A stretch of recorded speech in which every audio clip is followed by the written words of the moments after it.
What's the first thing that springs to mind when someone says the word jizz? Okay, what's the second thing? Because for me, it's Figrin D'an and the Modal Nodes. Pioneers of the intergalactic genre, Jizz.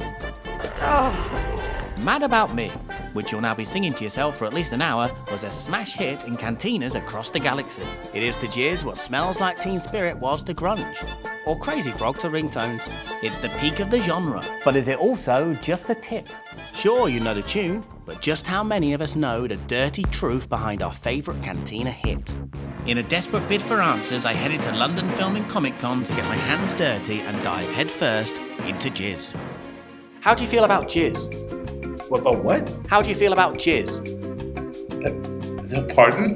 Who? What? Jizz. Jizz? Jizz. Jizz? What are you talking about, Jizz? I'm not sure how to answer that question. How do you feel about Jizz? What? The substance? No, you weirdo. Are you talking about the stuff that comes out of us? I'm talking about music. Jizz? Is Jizz a band? It's a genre. Oh, you're talking about J-A-Z-Z? No. Jizz? Your ears have been full of jizz for a number of years now. Can you give me an example of some jizz that might have been in my ears? Oh my gosh. Brace yourself for jizz.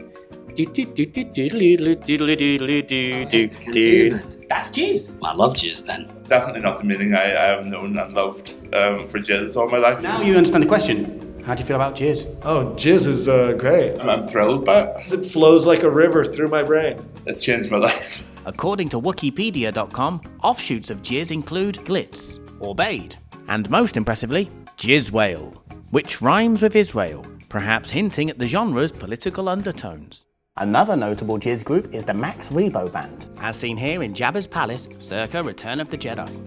But did George Lucas know he had jizz on his hands? I asked original Star Wars producer Gary Kurtz to come clean.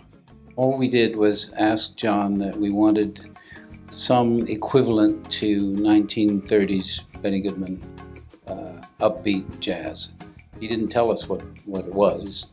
He listened to some of the 1930s records from various small groups and came up with that. So you didn't ask for jizz? No, we didn't.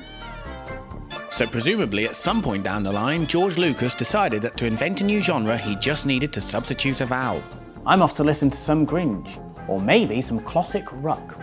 Make sure you subscribe to the channel. Jamie Stangram told me to do this because he's a ridiculous human being, which I've discovered in a matter of a few minutes.